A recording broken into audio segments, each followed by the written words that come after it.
Pagi semua, apa kabar? Pasti pada sehat kan? Sekarang pada hari Minggu ini kita kembali untuk memuji Tuhan lagi teman-teman. Tapi sebelum kita memulai memuji Tuhan, kita akan mengambil waktu teduh sejenak. Saat teduh dimulai.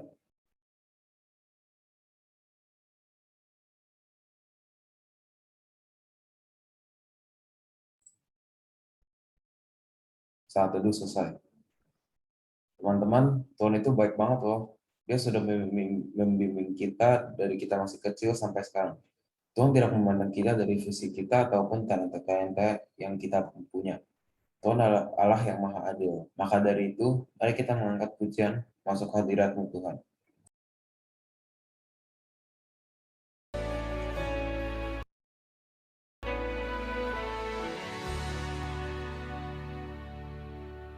Masuk hadirat-Mu Tuhan dengan korban pujian. Masuk hadirat-Mu Tuhan, berhiaskan kekudusan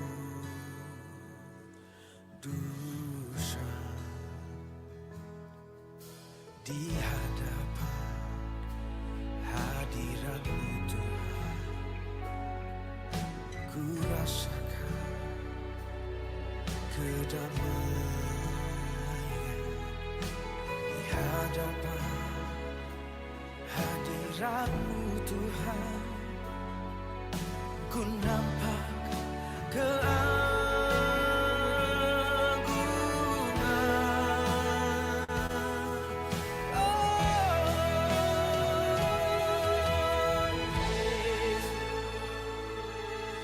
Ku sembahkan sujud di hadapan keinginan dalam hidupku hanya untuk menyembah-Mu.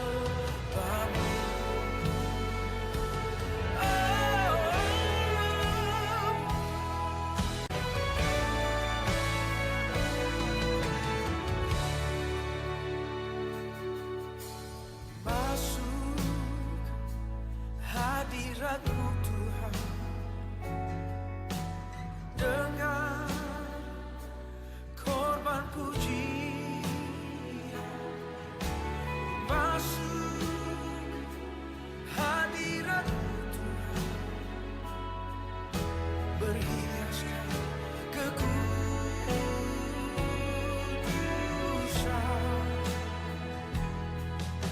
di hadapan hadirat-Mu Tuhan. Ku rasakan kedamaian di hadapan hadirat-Mu Tuhan. Ku nampak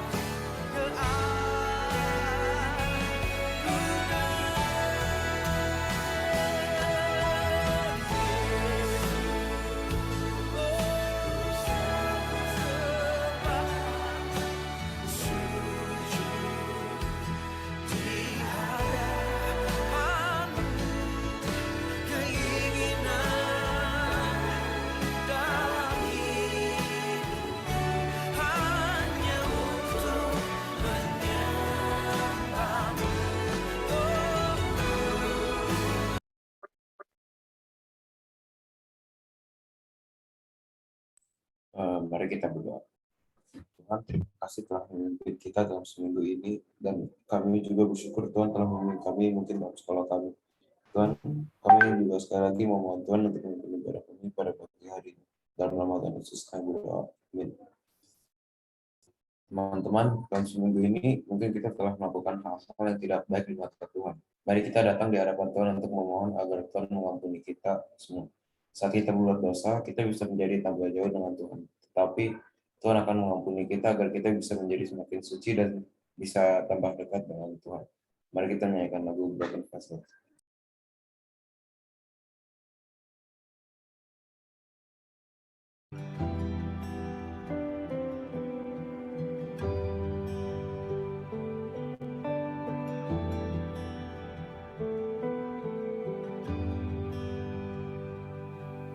these pieces, broken and scattered, in mercy gathered, mended and whole, empty-handed, but not forsaken. I've been set free. I've been set free. Amazing grace, how sweet the sound that saved a wretch like me. Ooh, I once was lost, but now I'm found. Was blind, but now I see. Oh, I can see now. Oh, I can see the love in your eyes, laying yourself down, raising up the broken to life.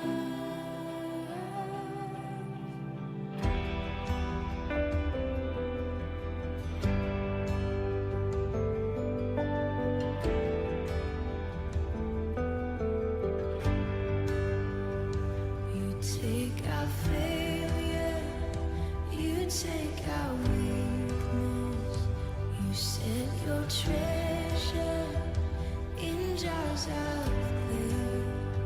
So take this heart, Lord, I'll be your vessel, the world to see your life in me. Oh, amazing grace, how sweet the sound that saved a wretch like me. Ooh, I once was lost, but now I am found. Was blind, but now I see. Oh, I can see it now. Oh, I can see the love in your eyes, laying yourself down,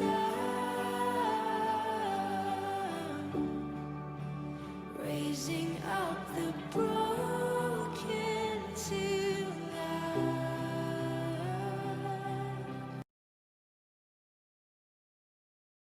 Teman-teman, sebelum Ko Andrian pimpin kita di dalam doa pengakuan dosa, Ko Andrian kasih kesempatan kita secara pribadi boleh berdoa, boleh mengambil waktu tenang di hadapan Tuhan. Kita boleh mengakui setiap dosa kita, kesalahan kita, kelalaian kita di hadapan Tuhan. Mungkin saja satu minggu ini, mungkin saja tadi pagi kita lupa untuk mengucap syukur dan lain sebagainya. Kita mari datang berdoa, memohon Tuhan boleh mengampuni, menyucikan, melayakan kita di hari ini. Silakan teman-teman boleh berdoa dulu secara pribadi di hadapan Tuhan.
Tuhan mengenal setiap kami yang hari ini datang beribadah di hadapan Tuhan.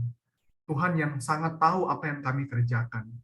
Bahkan Tuhan yang sangat bisa mengukur setiap motivasi yang kami lakukan. Dan Tuhan juga yang melihat apa yang sudah kami kerjakan hari lepas hari.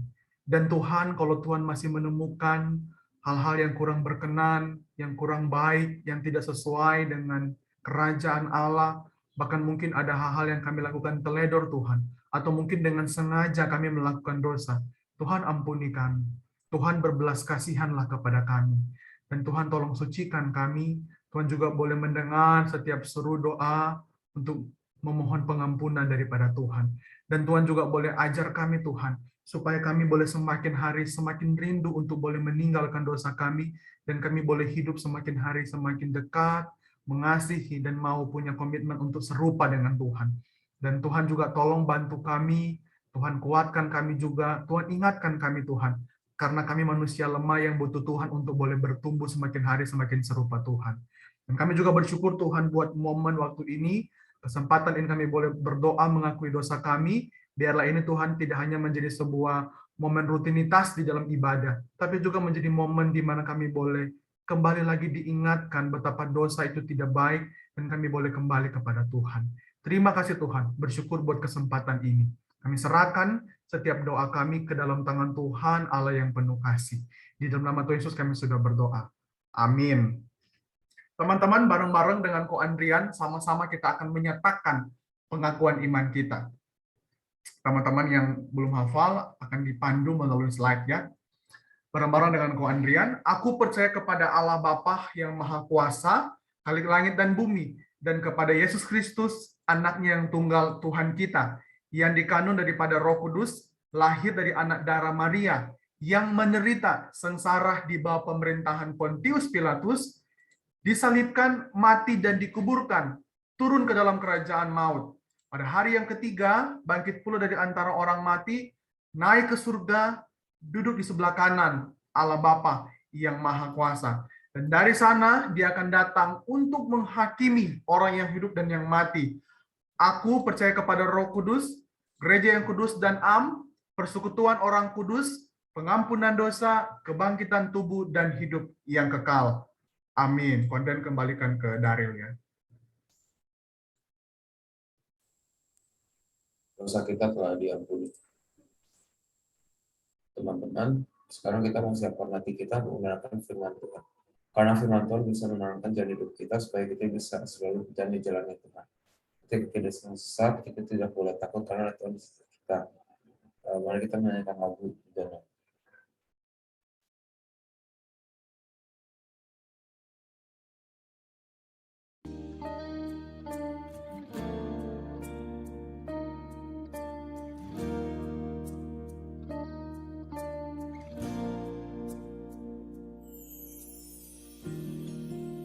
kekuatan di jiwaku, ketenangan batinku, ada dalam hadirat-Mu, ku menyembah-Mu.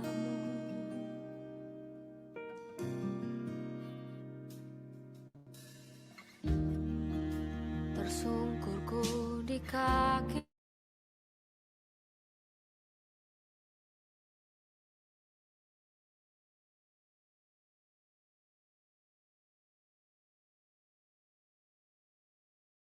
lepaskanmu, kau cahaya bagiku, mengiringmu seumur hidupku, masuk dalam rencana-Mu Bapa, pikiranku, kehendakku, ku serahkan padamu, harapanku hanya di dalam-Mu, ku kan teguh bersama-Mu Tuhan, jadikanku bejana-Mu untuk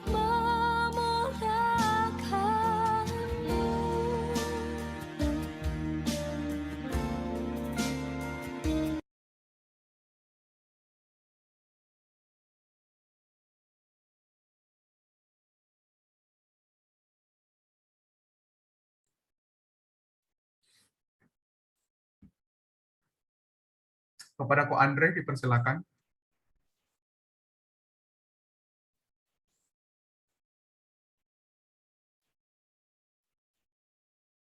Ko Andre, suaranya belum belum masuk ke kita. Suaranya sudah masuk? Nah, ini baru. Oke. Terima kasih, Ko Andrian. Oke, teman-teman, kita sama-sama mau belajar firman ya pagi hari ini ya.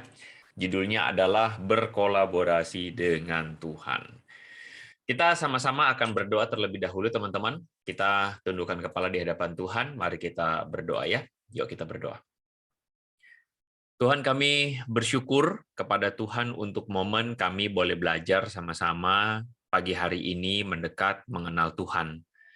Ampuni dan layakkan kami, Tuhan. Dan hamba-Mu berdoa menyerahkan setiap anak-anak-Mu dimanapun mereka berada, supaya mereka semakin dekat, semakin mengasihi Engkau. Berbicaralah kepada setiap kami, Tuhan, kami siap mendengarkan firman. Dalam nama Yesus kami berdoa. Amin. Oke.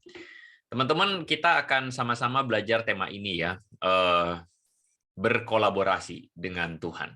Kita akan lihat satu bagian ayat firman Tuhan. Ayat firman Tuhannya dari Lukas pasal yang pertama, ayat 30 sampai 38 ya. Lukas pasal 1 ayat 30 sampai 38.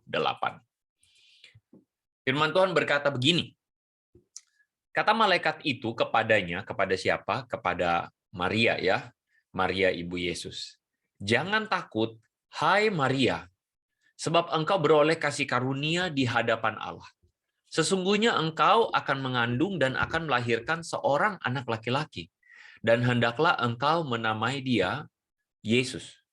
Dia akan menjadi besar dan akan disebut anak Allah yang maha tinggi, dan Tuhan Allah akan mengaruniakan kepadanya tahta Daud bapa leluhurnya. Dan dia akan menjadi raja atas kaum keturunan Yakub sampai selama-lamanya, dan kerajaannya tidak akan berkesudahan.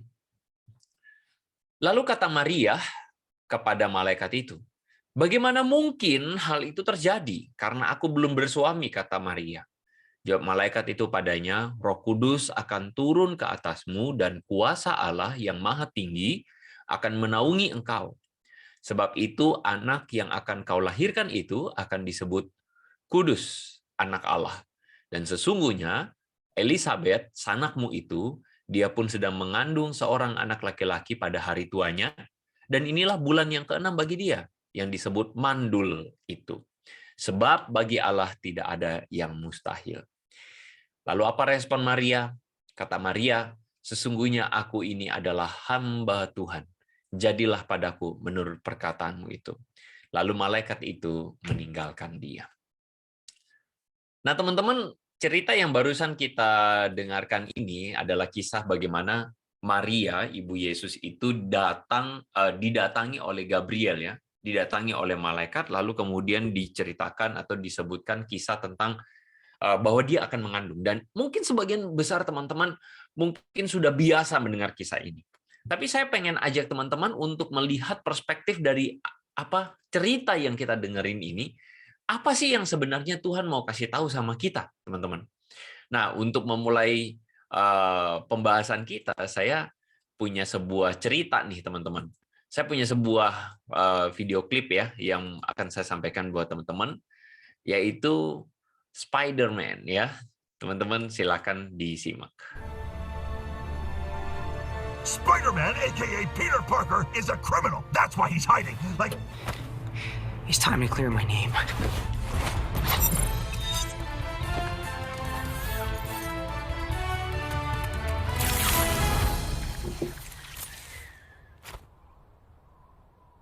Come on. Spider-Man, Spider-Man. Is he stranded? Yes, he is.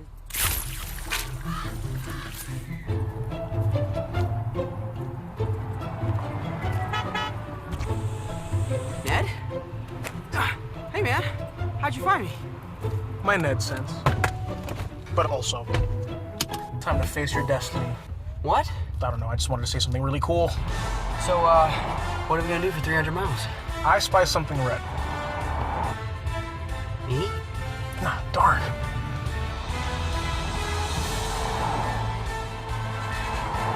See the all-electric. Oke. Teman-teman, klip yang barusan kita lihat ini adalah klipnya klipnya iklan Hyundai ya, mobil Hyundai. Tapi cerita yang barusan kita lihat ini adalah bagaimana seorang tokoh namanya Ned Leeds. Dia ini siapa? Dia ini temannya si Spider-Man, teman-teman. Ya, dia ini adalah sahabat, orang yang paling dipercaya sama si Peter Parker, dan dia adalah manusia biasa. Cuman dalam cerita itu tadi, waktu si Spider-Man mau kembali ke New York, terus dia nggak bisa pergi ke New York karena apa? Karena di padang gurun kan. Jadi dia nggak bisa gelantungan, nggak bisa ya seperti biasa kan dia pakai cut gitu ya, teman-teman. Nah, tetapi datanglah si Ned menawarkan bantuan mobil buat si Peter Parker untuk kembali ke New York. Ceritanya lucu ya, maksudnya ceritanya itu simple.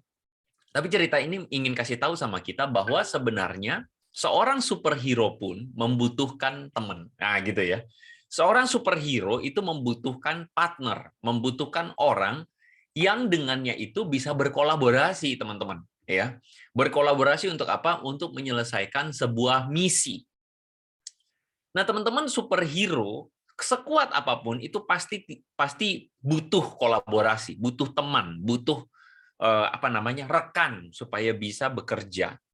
Nah, saya nggak lagi mau bilang begini, oh berarti Tuhan itu butuh orang gitu ya, butuh teman. Bukan, maksudnya adalah halnya sama, teman-teman, bahwa Tuhan itu sebenarnya menciptakan kita itu diciptakan Tuhan untuk berkolaborasi dengan Tuhan. Percaya atau enggak? Kita itu diciptakan Tuhan untuk melakukan sebuah kolaborasi, bekerja sama. Firman Tuhan mengatakan kita itu kawan sekerja Allah. Nah, ini hebatnya dan ini menariknya, teman-teman.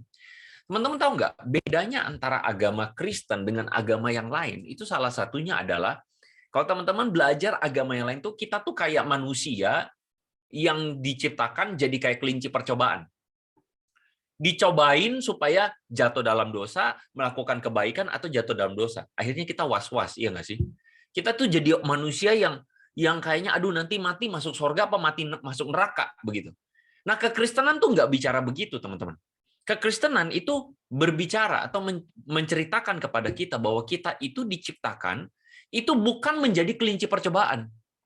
Kita itu diciptakan untuk berkolaborasi dengan Tuhan. Jadi teman-teman, masing-masing kita, meskipun kayak kita berasa gini loh, gila gue ini masih remaja. Hey, sadar, meskipun kamu merasa bahwa kamu tuh masih remaja, kamu itu diciptakan untuk berkolaborasi dengan Tuhan. Gila nggak? Kamu itu diciptakan, kita ini semua diciptakan untuk menjadi alat Tuhan. Nah, cuman seringkali kita lupa. Kita tuh nggak ngeh. Dan inilah yang kita mau hari ini belajar, teman-teman, dari kisah seorang Maria. Teman-teman, Maria ini kita tahu dia ini ibu Yesus. Kita tahu dia ini adalah ya udah diceritain biasa lah begitu. Tapi kalau kita lihat kisahnya, dikatakan ketika malaikat datang kepada Maria, dikatakan bahwa, hai Maria, jangan takut sebab engkau beroleh kasih karunia di hadapan Allah. Teman-teman perhatikan nih, kata jangan takut. Teman-teman, apa yang terjadi dengan Maria? Apa yang terjadi dengan Maria? Maria ini berjumpa dengan malaikat, dan ini adalah satu hal yang nggak terpikirkan oleh seorang Maria. Karena apa? Karena waktu itu kira-kira usia Maria itu sekitar 14 tahun. 14 tahun. Sekarang teman-teman, sekarang usianya berapa ya? Karin sekarang berapa, Karin? 15. Karin 15. Oke, anggaplah teman-teman seusia Karin nih gitu ya. Maria nih seusia Karin nih, ketemu sama Tuhan. Dan dikatakan apa? Maria ini belum menikah. Tetapi Maria sudah bertunangan dengan Yusuf ya, sudah tunangan. Teman-teman, saya pengen mengajak teman-teman coba nih menempatkan diri jadi Maria. Usia 14 tahun dikatakan begini, hai Maria, kamu akan mengandung. Bisa bayangin nggak? Kamu akan hamil. Dan itulah yang terjadi dengan Maria ketika dia bilang begini, bagaimana mungkin aku bisa hamil? Bagaimana mungkin aku bisa mengandung? Aku belum bersuami, kata Maria. Bukan cuman itu, teman-teman. Bukan cuman Bukan bagaimana mungkin. Masalahnya adalah Maria itu terancam hukuman kalau misalnya orang tahu dia sudah hamil. Berarti Maria dianggap berzina. Begitu.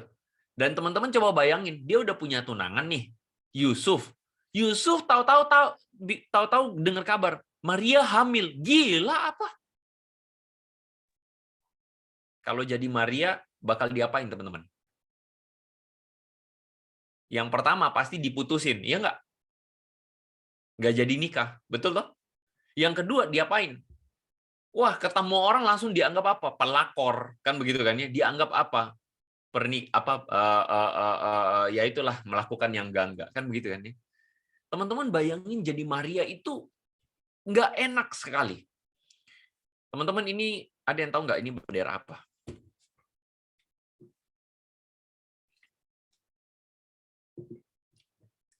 Pasti nggak tahu, ya. Ini adalah sebuah negara namanya Guatemala. Guatemala itu adalah sebuah negara di daerah Amerika Tengah, sebelahan sama Meksiko, ya, Honduras dan sebagainya. Dan Guatemala ini adalah salah satu negara yang angka kehamilan remajanya tuh paling tinggi, teman-teman. Lebih dari 5.100 anak perempuan atau anak remaja perempuan di bawah usia 14 itu punya baby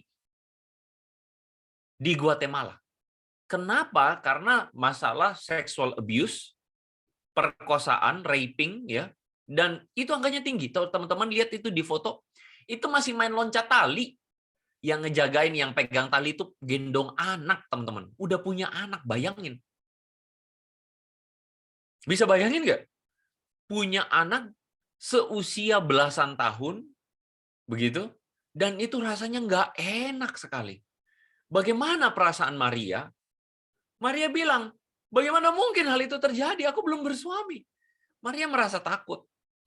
Maria merasa khawatir mungkin. Bisa bayangin kalau Tuhan tiba-tiba datang sama siapa ya? Sama Cindy ya, terus bilang, Cindy, kamu akan mengandung. itu kayak dunia kebolak-balik, ya enggak? Kayak gitu loh. Ya, tentu saja ini nggak terjadi sama kita ya. Untung-untungan nggak terjadi sama kita. Tapi bayangin itu terjadi pada Maria, dan gila, Maria seorang perempuan yang nggak dianggap anak remaja, masih belum apa-apa gitu loh. Masih dianggap injak, kalau dulu di Ambon itu koko sering dibilang kalau anak kecil itu injak tai ayamnya nggak pecah katanya ya. Masih bego gitu kan, masih bodoh begitu. Teman-teman, Maria tuh apa? Maria tuh siapa gitu loh, teman-teman. Jadi Maria nggak bisa, nggak ada artinya gitu loh. Tetapi kemudian malaikat Tuhan ngomong begini, Roh Kudus akan turun atasmu dan kuasa Allah akan menaungi engkau. Ya, itu yang pertama. Tuhan akan berkuasa atasmu. Roh Kudus akan menolong kamu, akan membuat engkau mengandung, dalam konteksnya Maria. Nah, saya percaya begini loh, teman-teman. Kepada konteks kita, Tuhan itu juga akan menolong dengan memberikan Roh Kudus-Nya. Ketika dikatakan Roh Kudus, itu sedang berbicara tentang sesuatu yang sifatnya supranatural. Supranatural maksudnya apa? Sesuatu yang di luar kekuatan kita. Jadi kalau misalnya hal pertama ya, yang firman Tuhan mau katakan sama kita tuh akan dimampukan dengan kuasa Tuhan. Teman-teman, saya mau cerita sedikit. Pernah satu kali saya tuh putus asa waktu sekolah dengan pelajaran yang namanya kimia. Gitu ya. Teman-teman nggak tahu, teman-teman punya mata pelajaran apa yang paling teman-teman benci di sekolah? I think every one of you can mention 1 atau 2 mata pelajaran yang teman-teman paling nggak suka. Dan waktu pengalaman saya di SMA, itu saya tuh benci satu mata pelajaran namanya kimia. Itu nilai kimia itu sekitaran 60-60-an deh. 60-an, kadang pernah dapat 40 begitu, teman-teman. Benci sebenci-bencinya sama kimia. Karena to be honest, gurunya nyebelin. Nah, karena gurunya nyebelin, akhirnya benci sama kimia. Jadi itu pelajaran kimia tuh nggak pernah bisa masuk ke otak. And one day, teman-teman, waktu itu mau ujian ya. Waktu itu mau ujian UTS atau UAS gitu. Lalu kemudian, udah bete sama pelajaran kimia, udah down, udah nggak mampu gitu ya. Aduh, nggak ngerti gimana sih belajar kimia ini, nggak paham. Waktu itu teman-teman belum ada YouTube. Jadi cari penjelasan tuh nggak ada YouTube, nggak ada. Teman-teman, waktu itu saya akhirnya frustasi, tapi kemudian malam-malam ketika mungkin sekitar jam 9 malam belajar, besoknya ujian, bingung gimana gitu. Terus kemudian sambil dengerin lagu rohani. Nah, lagu rohaninya itu ini lagunya Don Moon yang Give Thanks judulnya. Give thanks with the grateful heart. Tahu ya? Give thanks to the Holy One. Give thanks because of He's given Jesus Christ, His Son. Terus kemudian lagunya gini. And now let the weak say I am strong. Let the poor say I am rich. Langsung tiba-tiba kayak lagu itu tuh ngomong sama diri saya secara pribadi, ngomongnya gini. And now let the stupid say I am clever, gitu. Langsung tiba-tiba kayak lagu itu ngomong, biar kamu yang merasa diri bego, kamu tuh bisa bilang kamu pinter. Kenapa? Karena Tuhan. Teman-teman, you know what?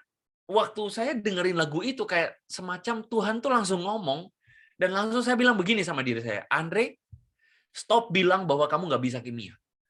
Mulai malam ini, kamu belajar baik-baik, and lihat gimana caranya Tuhan tolong kamu. And you know what, teman-teman, saya belajar malam hari itu, saya betul-betul serius, saya bilang, Tuhan pasti tolong saya. Saya belajar sungguh-sungguh, bukan berarti Tuhan pasti tolong saya, terus saya tidur ya, bukan ya. Saya belajar, Tuhan pasti tolong saya berkolaborasi sama Tuhan. Akhirnya apa teman-teman? Saya belajar, ngerti teman-teman. Kenapa? Karena kok Andre hebat? Bukan sama sekali. Tapi karena Tuhan yang tolong. Dan you know what? Untuk seumur hidup, saya dapat nilai kimia 98. Almost perfect. Sampai gurunya juga bingung. Kenapa kamu bisa pintar? Gitu. Jangan kamu nyontek. Enggak, tentu saja tidak gitu ya. Tetapi you know what teman-teman?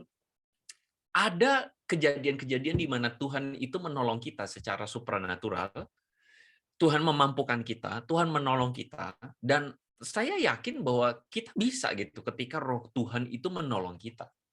Ya kan? Teman-teman, ayo temukan your journey dengan Tuhan. Ayo temukan dan belajar untuk mengalami Tuhan gitu loh teman-teman. Yang kedua, Maria dikasih tahu sama si malaikat untuk kamu lihat tandanya nih buat kamu akan mengandung tuh apa? Elisabeth, sanakmu itu, dia juga mengandung seorang anak laki-laki pada hari tuanya. Dan inilah bulan ke-6. Teman-teman, kalau kita lihat Elisabeth, siapa sih Elisabeth? Elisabeth itu sudah tua. Kalau teman-teman baca di ayat Lukas pasal 1 ayat 7 dikatakan, mereka itu nggak punya anak. Kenapa? Elisabeth mandul dan keduanya udah lanjut umur. Itu udah nggak mungkin punya anak. Tetapi apa? Tetapi yang dikatakan yang jadi tanda buat kamu, Elisabeth tuh mengandung. Gila nggak? By the way ya, dari keterangan ini yang Elisabeth sudah mengandung bulan ke-6, kita menemukan satu data teman-teman. Data yang menarik. Saya mau bagikan buat teman-teman. Yesus lahir tanggal 25 Desember atau bukan? Nah, kebanyakan kita tuh berpikir Yesus lahir tuh tanggal 25 Desember. Kenapa? Karena kita mau ngerayain Natal tanggal 25 Desember. Pada kenyataannya, mungkin kalau kita lihat data ini, Yesus itu sebenarnya tidak lahir tanggal 25 Desember. Perhatikan ini ya, ayat 36. Dikatakan Elisabeth mengandung anak laki-laki, dan ini bulan ke-6. Jadi waktu Maria mendengar waktu itu malaikat ngomong kamu akan mengandung, itu artinya kan kurang lebih Maria mengandung tuh kira-kira pada saat itu. Waktu Maria mengandung, Elisabeth itu sudah hamil 6 bulan. Oke?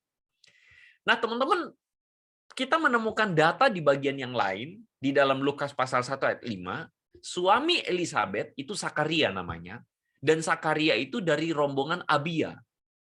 Dan Sakaria itu bertugas antara tanggal 27, itu penanggalan Ibrani itu bulan Iyar sampai 12 Sivan.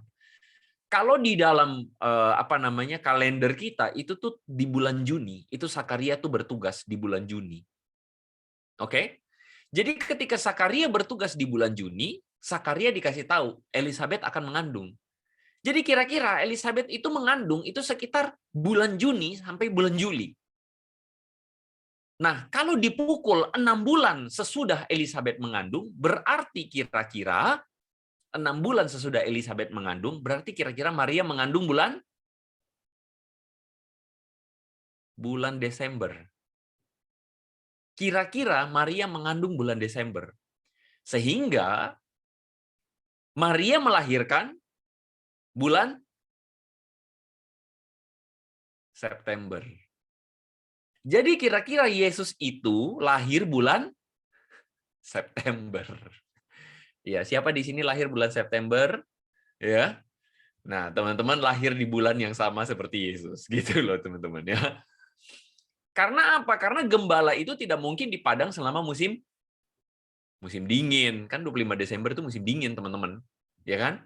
Saya waktu 2 tahun lalu ke Israel. Itu di bulan Desember tanggal 27-an kira-kira, 27-28. Dingin, teman-teman, di sana. Jangan anggap enteng, di sana dingin gitu loh. Jadi gembala itu tidak mungkin di padang pada musim dingin.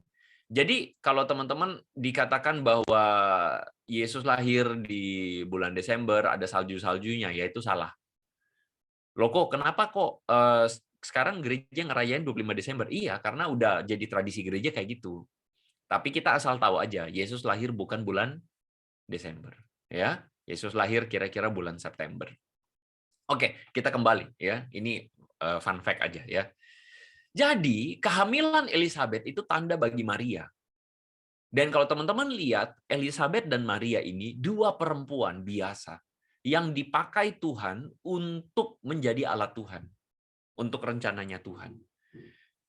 Kuncinya ada di mana? Mereka memberi diri untuk dipakai Tuhan. Dan inilah respon Maria. Maria mengatakan, aku ini hambamu. Jadilah padaku menurut perkataanmu itu. Maria sadar bahwa ketika dia hamil ada konsekuensi. Konsekuensinya apa? Nanti dia bisa dihukum mati. Konsekuensinya apa? Dia kehilangan Yusuf. Konsekuensinya apa? Banyak. Tetapi Maria sadar bahwa dia ini hamba Tuhan. Dia ini alat Tuhan. Apapun yang terjadi, dia ini alat Tuhan. Ya udah, Tuhan akan tolong dia bagaimanapun caranya. Jadi dalam pengertian ini, teman-teman, kita menemukan sebuah kenyataan bahwa Maria itu menundukkan diri pada kehendak Allah. Nah, bagaimana dengan kita, anak-anak remaja? Gitu kan ya. Mungkin teman-teman mengatakan, aduh kok aku ini masih kelas 8, ya. Aku ini masih kelas 10, aku ini masih unyu-unyu, begitu kan ya. Teman-teman jangan lupa, kamu tuh alat di tangan Tuhan. Tidak perlu kita itu menjadi orang yang udah hebat-hebat banget. Nggak perlu. Actually, we are just ordinary people.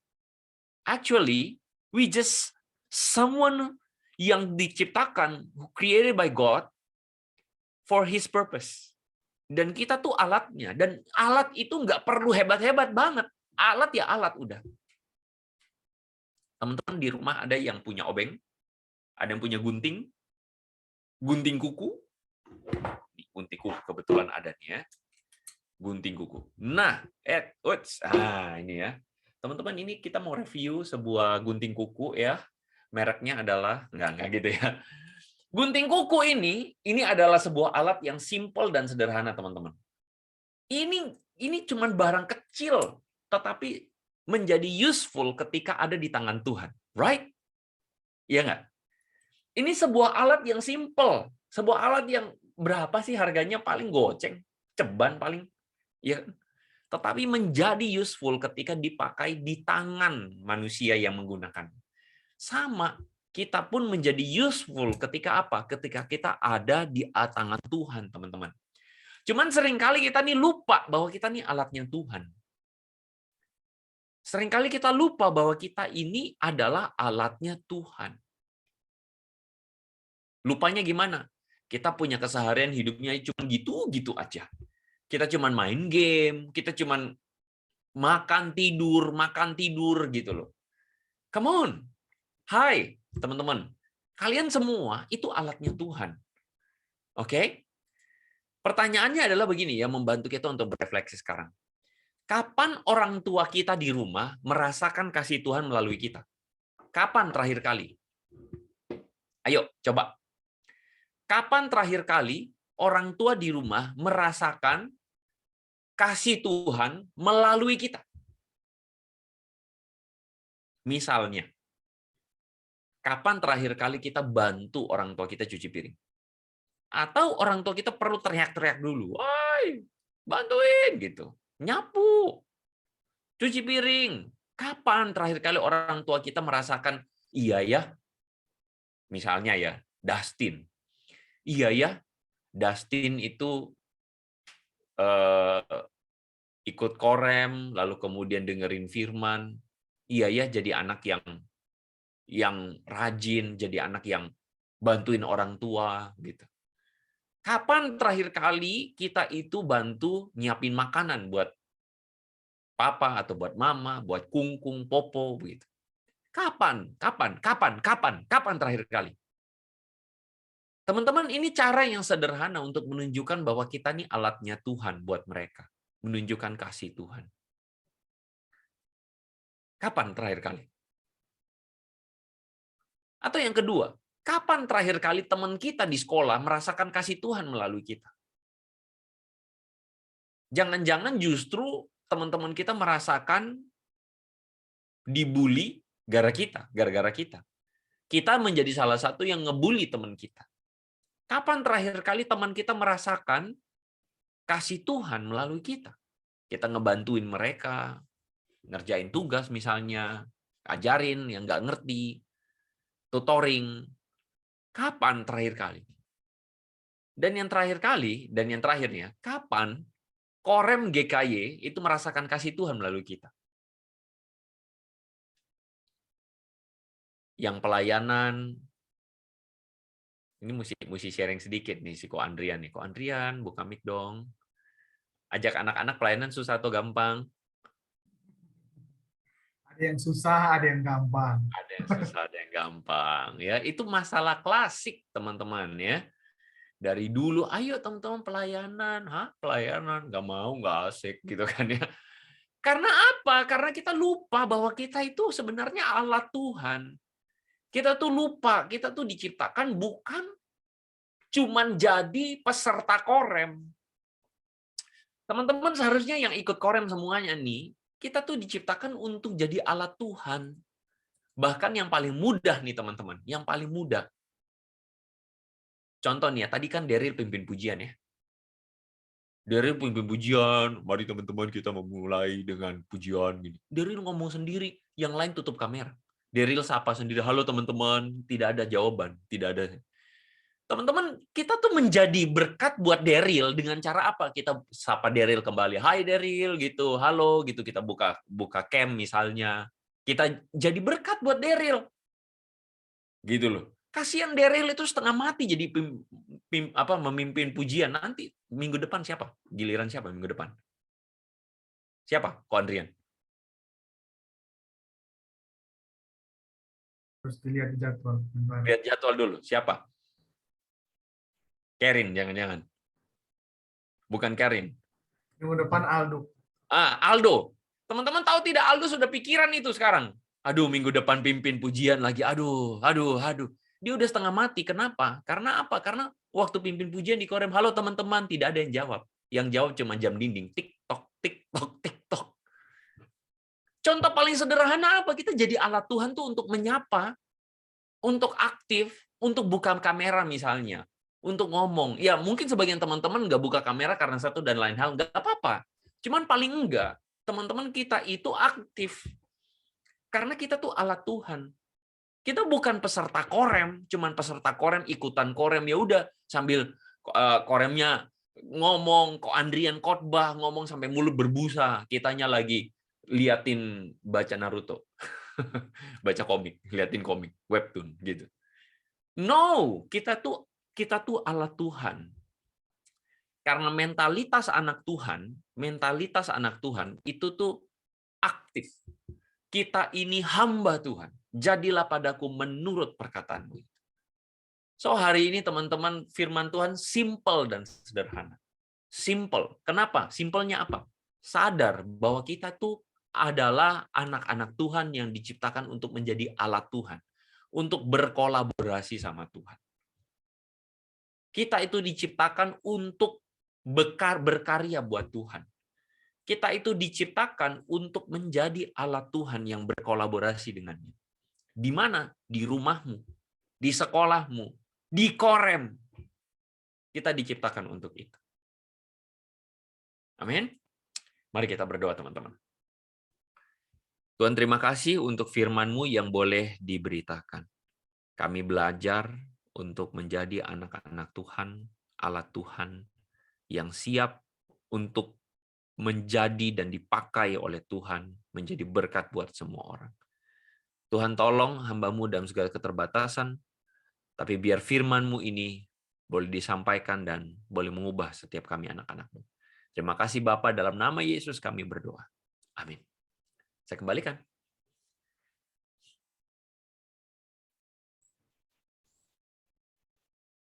Teman-teman, kita harus bersyukur karena Tuhan telah melakukan semua yang terbaik untuk kita semua. Sekarang mari kita membalas kebaikan Tuhan dengan memberikan persembahan. Teman-teman bisa scan QR code yang sudah ditampilkan di screen atau disimpan dulu di rumah, lalu dibawa lagi ke gereja. Kalian juga yang punya akun dana digital bisa transfer. Sambil memberi persembahan, mari kita menyanyikan lagu Betapa Hatiku.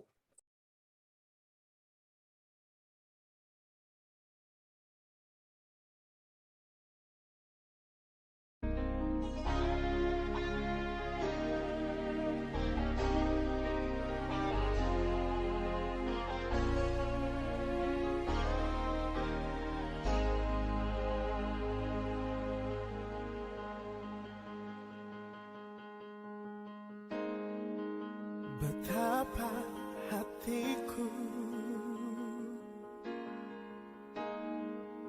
berterima kasih Yesus, Kau mengasihiku, Kau memilikiku. Hanya ini Tuhan persembahanku, segenap hidupku, jiwa dan ragaku, sebab tak ku miliki harta kekayaan yang cukup berarti untuk ku persembahkan.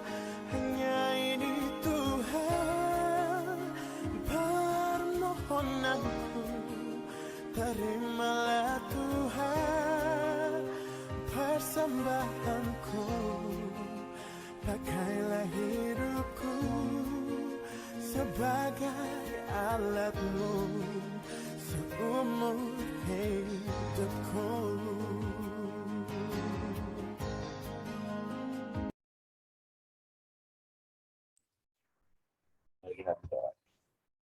Terima kasih Tuhan telah memimpin ibadah kami dari awal, pertengahan, hingga akhirnya. Dan sebagai ucapan syukur kepada Tuhan, kami sudah memberi persembahan.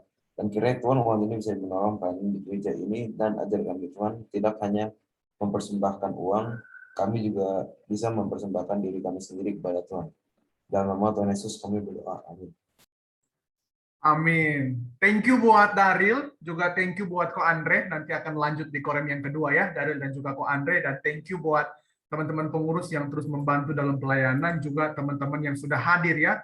By the way, teman-teman boleh open kamera sebentar supaya setelah selesai doa kita bisa foto bersama. Dan Ko Andrian kembali lagi mereminder ya, teman-teman yang mungkin datangnya sudah telat, lebih baik ikut ke Korem 2 ya. Beberapa teman-teman sudah mention ke Ko Andrian, tidak akan lagi gabung Korem 1 karena sudah bangun telat, jadi mereka akan gabung ke Korem 2. Jadi supaya teman-teman boleh mengikuti ibadah dari awal sampai selesai dengan baik ya.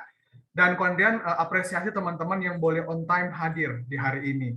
By the way, di hari ini pengumuman cuma satu dari Ko Andrian. Bentar ya. Cuman ini pengumumannya, teman-teman jangan lupa di minggu yang akan datang, kita akan mengadakan ibadah Natal bersama dengan Koko dan Cici dari Pemuda. Jadi di Natal tanggal 11 Desember jam 6 melalui Zoom, kita akan mengadakan perayaan Natal, dan Ko Andrian sudah membuka pendaftaran di grup ya. Teman-teman boleh mendaftar, teman-teman yang ada waktu kosong, mari daripada teman-teman jalan-jalan, mari kita boleh khususkan waktu di hari Sabtu jam 6 sore untuk ikuti ibadah bersama dan teman-teman boleh berelasi, kenal, dan juga nanti akan ada kelompok bersama dengan kakak-kakak pemuda ya.